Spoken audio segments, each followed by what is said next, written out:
Hey, this is Brian again, and I'd like to ask you to do a favor.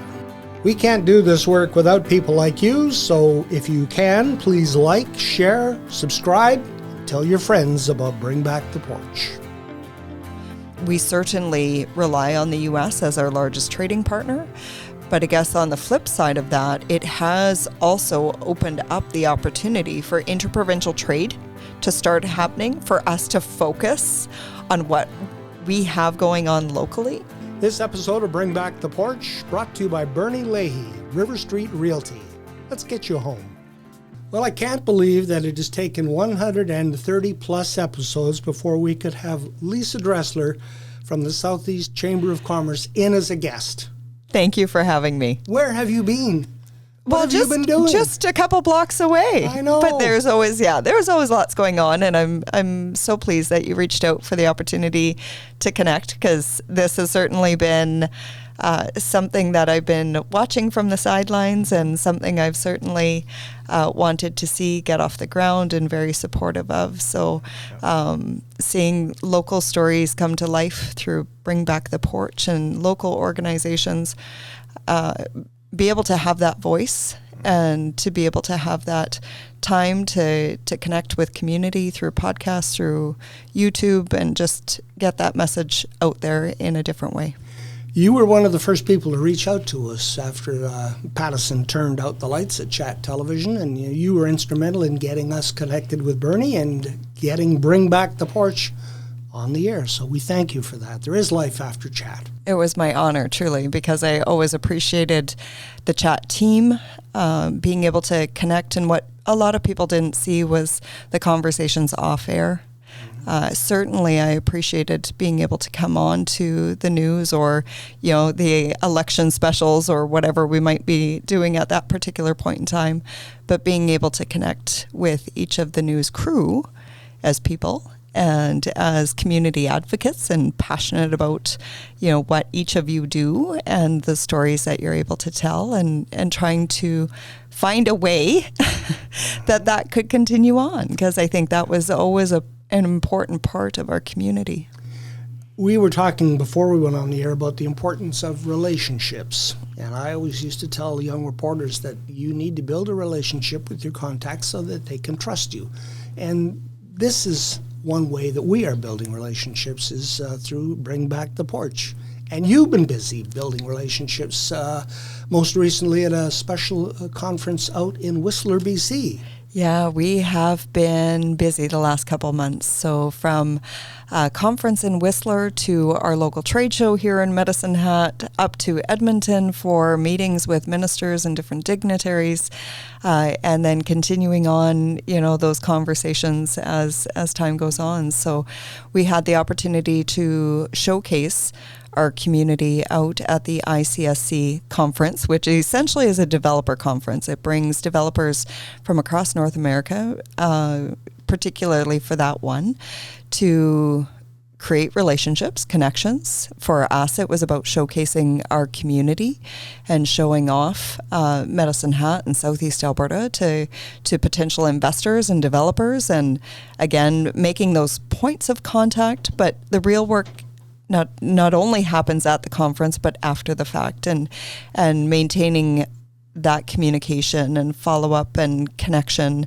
to ensure that if the time isn't right now, perhaps, it might be a year from now or 2 years from now, and you never know what those contacts and connections will bring down the line when you establish a rapport and relationship, and you showcase the assets that we have.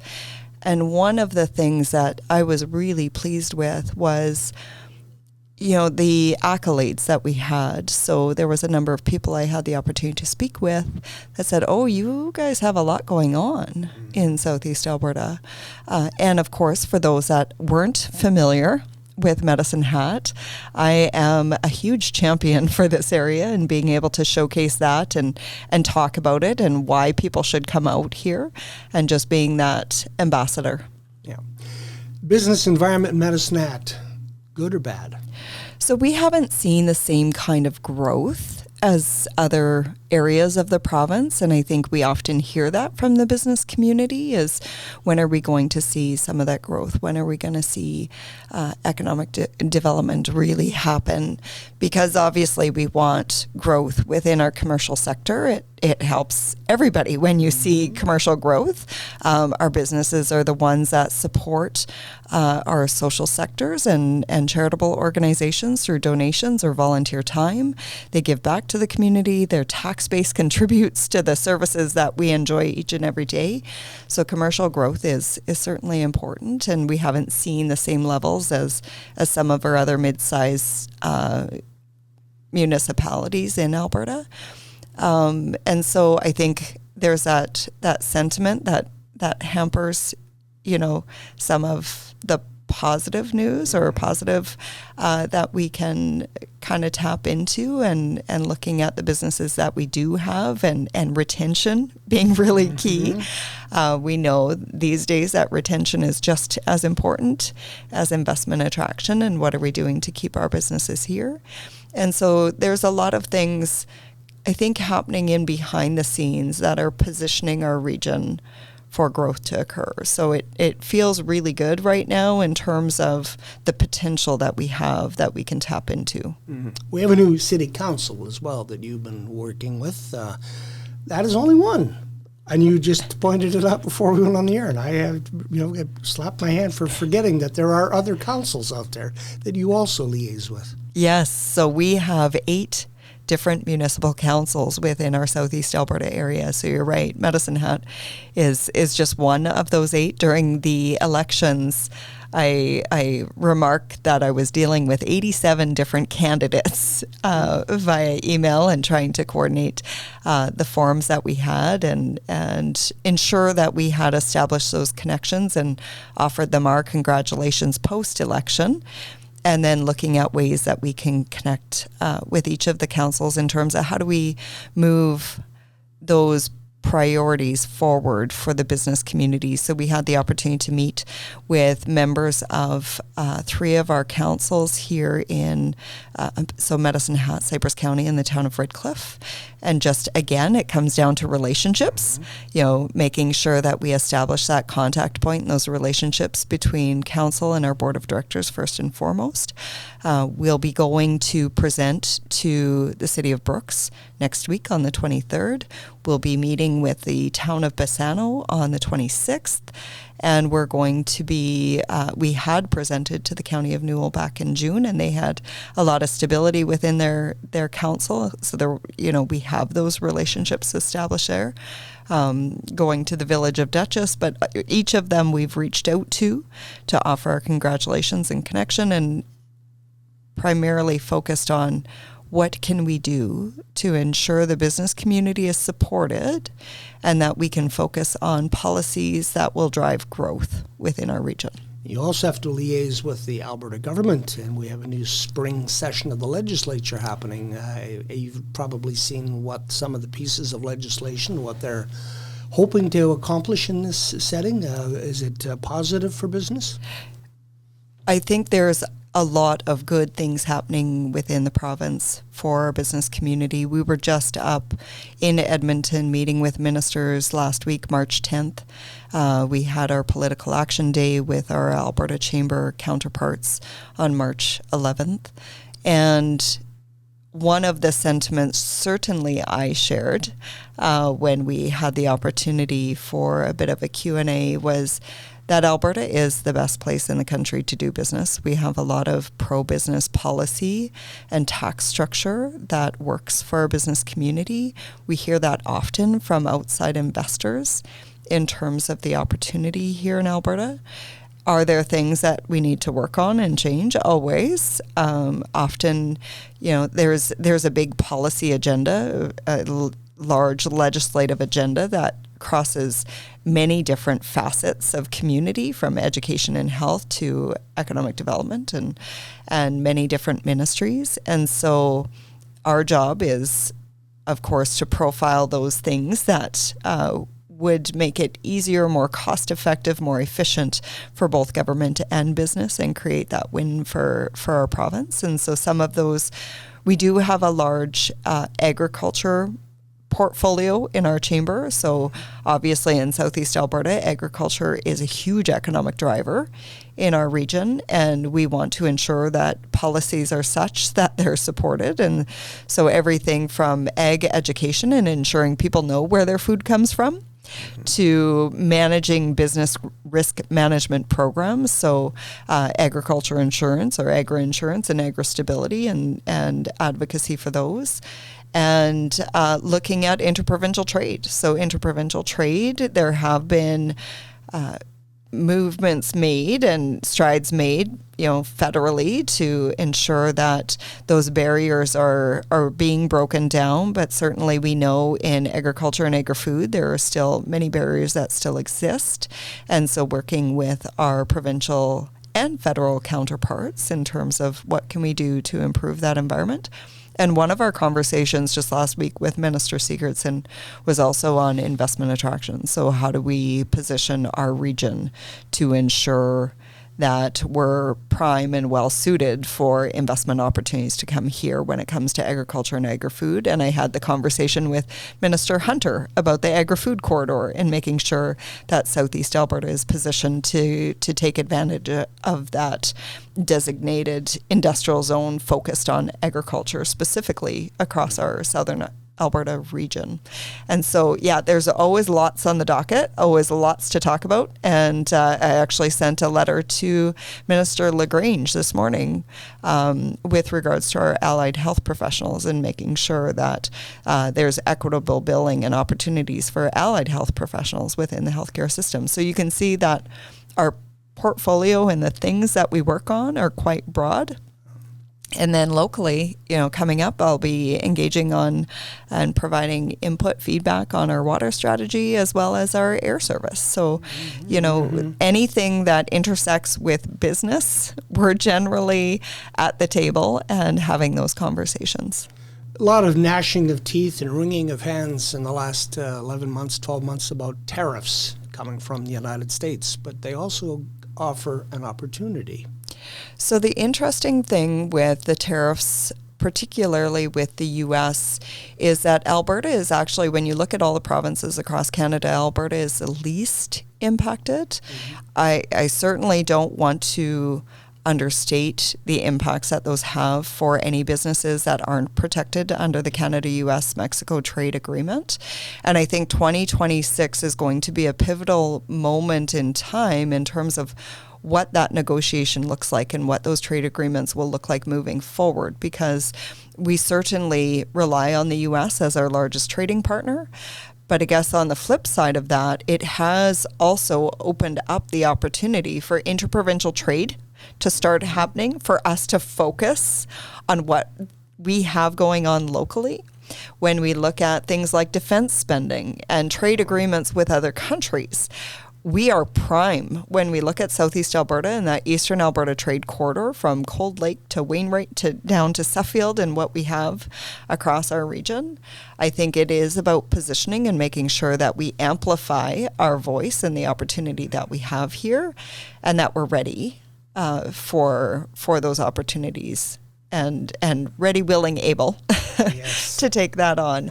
Yeah. So yes, with every challenge, there's always an opportunity on the other side. So it is positive to see some of those trade negotiations happening on a global front.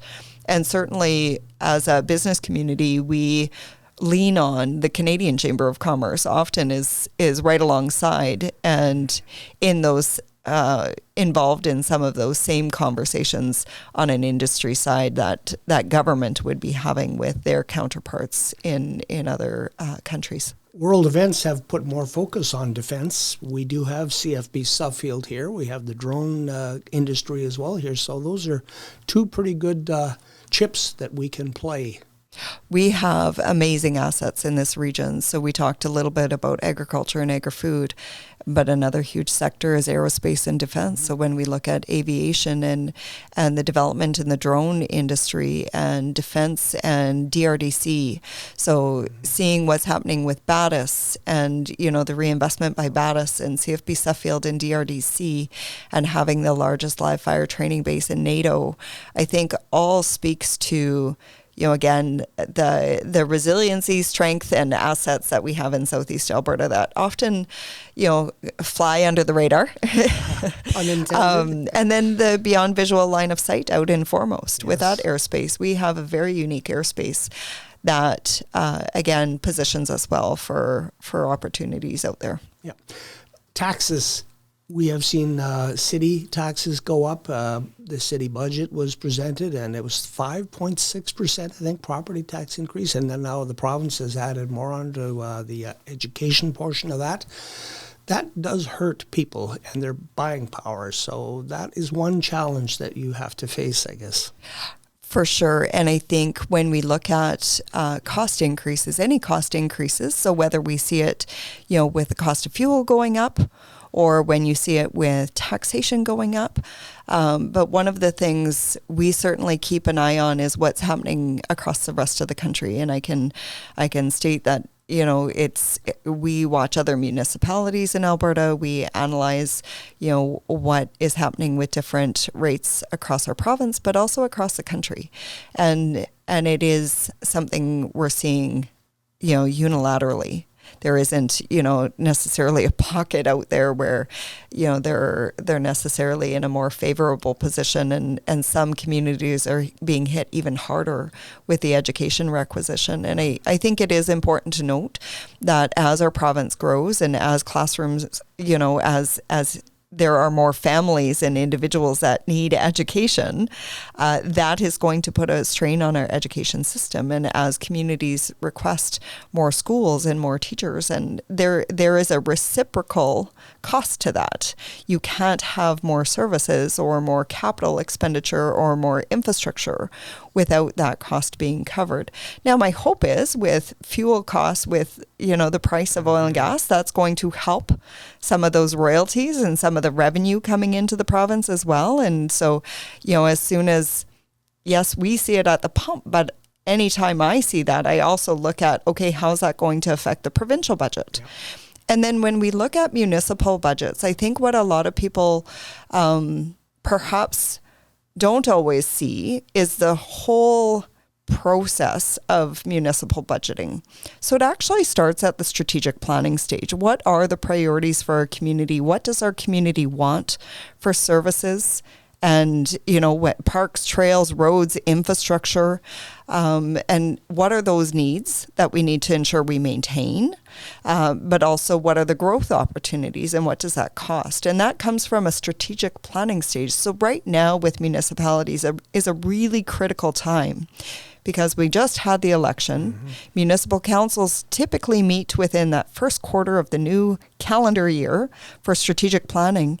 That then gives the direction to administration for their business plans and the budgets that they'll now start to create, which then creates the environment for what the tax rate will be. So it actually starts at the strategic planning stage. You move to that budget and business planning process, which then council approves in the fall. And then we look at our assessment base. So what are our properties actually worth in the city? And that's both residential and non-residential and multifamily. And so when we look at the property values in the city, then it's up to administration to apply a mill rate to the value of their properties, because that budget has already been approved, right? Yeah. And so the tax rate is essentially an outcome of the budget. So if you want to really influence change, it's got to happen at the strategic planning stage. In the beginning. Right in the beginning, in terms of what do we want as a community? What does that cost? And then what are the business plans and budgets? Because the assessment is a value that's set. Mm-hmm. The price of your home, the value of your home, the value of your business, that's an assessment. That's a market value approach. And then the mill rate is essentially applying the tax rate so that we can actually, bring in the budget dollars that are required. So it starts a lot sooner. And I think most people start the process or the advocacy side when they get their tax rate or their tax bill in the mail in June, but it starts much, much sooner than that. And we really have to have the conversations as a community in terms of what do we want, what does that cost, and what are the revenue sources to bring that money in. One of the opportunities that the City Council in Medicine Hat is looking at right now is the Sama Solar Project. They have voted in favor of moving forward with the next phase, involving, I think, borrowing $165 million, and that had a lot of people's eyes open. But it's what they're not telling us right now, that they can't tell us, that intrigues me, because we saw in the campaign many councillors who said, no, I don't want this project. But when it came to a vote, they were all unanimous. So it tells me there's underlying currents there. They've got something maybe on the line. I don't know. But I think that is one of the things we're going to have to watch carefully in 2026. We do have a session coming up with City of Medicine Hat, the Energy Division specifically, to take a deeper dive into, some of that information. Obviously, we only have access and can ask questions similar to anybody else in terms of what's publicly available. We don't get confidential information either. But when you look at the motion that was approved, there were guardrails to that. There was very specific things that needed to occur for that to move forward, which when you read between the lines gives some indication of the why behind that. There's also the Energy Transition Reserve, like there's reserve funds that have been set aside specifically for the purpose of energy diversification, because we know natural gas is a non-renewable resource. We're buying off the market in terms of our natural gas, so there's a cost to that. And so how do we look at diversifying that portfolio? We certainly know that we've had a lot of members and investors approach us to say we need green energy, we need diversified energy, we need more options in the market, because when you look at carbon pricing, it's not just something that the province is planning for or the federal government.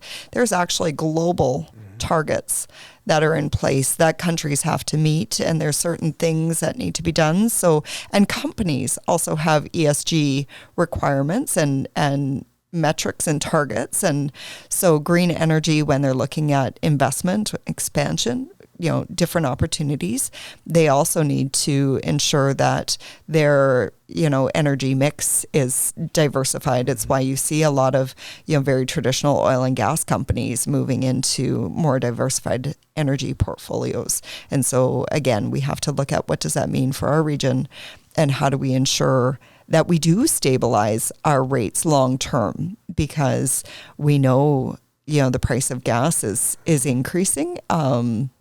We know there's factors beyond our control locally in terms of the impacts that has on us, and how do we plan and strategize and ensure that we're prepared for that, so that we are being more reactive than proactive. And so as a chamber, we don't have a position, but we've certainly done a lot of research, and we do have a lot of information that we've been able to review, and we do heed, the input and advice of our members, and we know that there's many of our members that still are uncertain and do have questions, and we also respect that in terms of, the last thing businesses want is uncertainty. Exactly. And right now, we certainly recognize that the only certain thing is uncertainty when it comes to trade and global impacts and, various things that have a ripple effect, on our economy and our pockets and our bank accounts and our budgets. And some of those things are beyond our control. So we always have to look at what can we control. Yeah. WestJet has decided that it will no longer serve Medicine Hat, I think some point in June.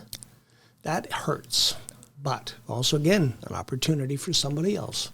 Yeah, it does hurt, because we were working on that portfolio long before they came here in 2018, and we were very excited. I think 2018, 2019 were really great years for air service in our community. We had Air Canada, we had WestJet, we had a private carrier that was in our region, and things seemed to be ticking along. And then, of course, we had a major pandemic that did impact airlines across the globe. Quite frankly, and there's business decisions that come with the impacts, financial impacts, if we're not meeting those metrics. I think there was certainly lots of concerns in our community in terms of reliability and frequency and connections, and that impacts the amount that people will use a local service if they're not meeting their individual needs in terms of, again, reliability and connection and making sure it's cost effective and affordable for people to travel out of our local airport. I traveled out of our local airport at any opportunity, where I was traveling, just because I know if you don't use the service, you lose it. And it takes about, 6 to 7 years is the statistic I was given to get an air service back once you've lost it. However, it is about looking at other carriers, looking at other opportunities. We had some great success with our airport in terms of the overall utilization of the airport, but having a carrier, a passenger carrier in our region is important, and there are other carriers out there, and we've been having meetings about what are the next steps and how do we advocate and what does that look like. There was funding set aside in the provincial budget for regional air service. We've had conversations, and it's just a matter of, okay, what does it look like now and what can we do? Again, going back to what's in our control and what can we do now, because we certainly know that air service is an economic driver and it is important to have that connectivity to international markets, and our larger companies certainly prioritize and want to see good regional air service here. Yeah. Another way to get around is by rail, and we lost our passenger service here in 1990. But there's talk now that there might be a high-speed rail connection north-south through Calgary, Red Deer, Edmonton. I don't know if that offers any opportunity for us to get a regional connection into a rail hub again.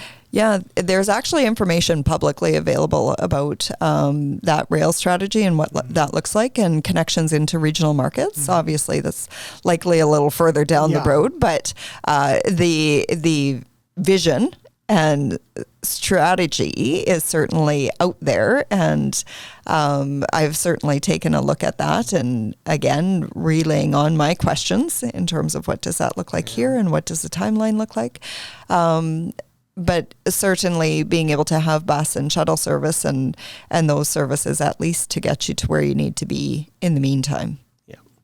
For about 46 years now, there's been an elephant in the downtown, and that has been the property at 601 First Street. Vacant. They tried to make it into a gathering place through some of the funding that came through as a result of COVID. There's a canopy over it now, but that property needs to be developed. Yeah, so the Chamber has had a long-standing policy position to develop that and to ensure that that is developed by private industry. And there have been a lot of barriers put up on that property that have prohibited private development from moving forward. There have certainly, I've seen proposals and I've seen plans, and really great plans for that property. And there have been a few over the years. And so the Chamber had developed a position to say, hey, take the guardrails off, allow, let the market decide, let private development decide, because generally development knows what's best. They're not going to do something that's not going to be successful or profitable.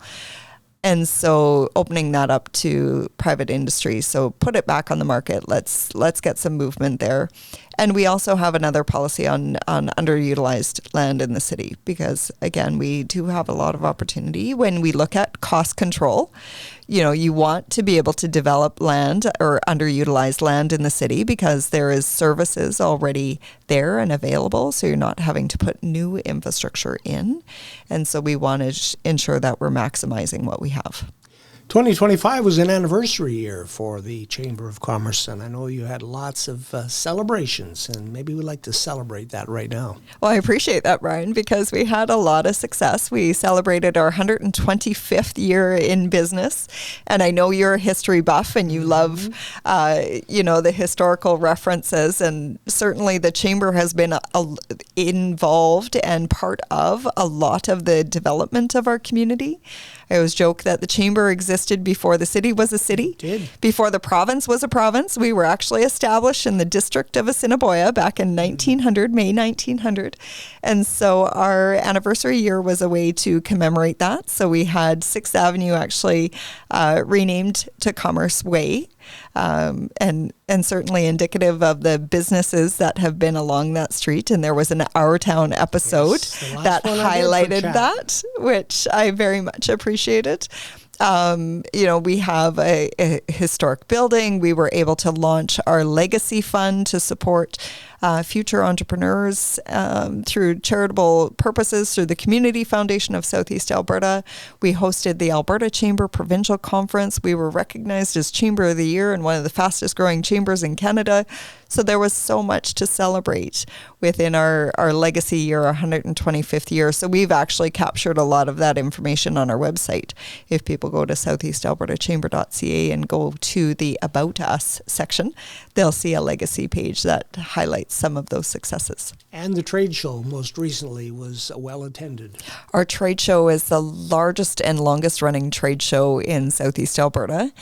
We introduced another one in Brooks in the fall, but we were really pleased to see this last trade show, sold out trade show, filling the Auditorium Pavilion Fieldhouse at the Medicine Hat Exhibition and Stampede Grounds. It's interesting because we collected postal code data this year. We do it through our ballots to try to track where traffic is coming from. And the last time we did it was, I believe it was 2018-19 that we did kind of a map. And we have that through our annual reports on our website. But we've attracted people from coast to coast to coast, and even down, into the U.S. A lot of our traffic does come from across southern Alberta and southern Saskatchewan, but we certainly attract, as far up as northern Alberta to come down to our trade show. So really positive sentiments. About 7,000 people are pretty typical, hoping to continue to grow that and grow the attendees. But I always say the biggest thing is, how do our businesses do? How, it's a way to showcase commerce and trade and new concepts, new ideas, and really to connect consumers with our business community. And to start those relationships, Absolutely. bringing it right back to where we started the conversation. Well, and it's amazing because I will regularly talk about the importance of connection and relationship. So whether that's through the work that we do in the chamber, and we do reference our members as part of our chamber family, because it often feels like family when you connect and you build that rapport with people, and you know what makes them tick, and what they're looking for, and what their hopes and dreams are. And trade shows, really same kind of thing. It's that face-to-face connection. So a lot of people say, well, I don't necessarily have the time, or, there's a lot of cost to that. And we often will counter with, when else can you get 7,000 people through your door over the course of 3 days and be able to have that FaceTime? So even if you're not making a sale at the show, you're creating a memorable moment in time when you connect with people, and when you can actually find out more about them and tell them a little bit more about you. It was nice to reconnect with Lisa Dressler from the Chamber of Commerce, and let's make sure that you come back not after another 131 episodes, maybe a little bit frequently. Well, Brian, you always know I have lots to talk about, so I'm happy to come in whenever you will have me. Podcast host loves it when the guest talks. Thank you, Lisa. Thank you.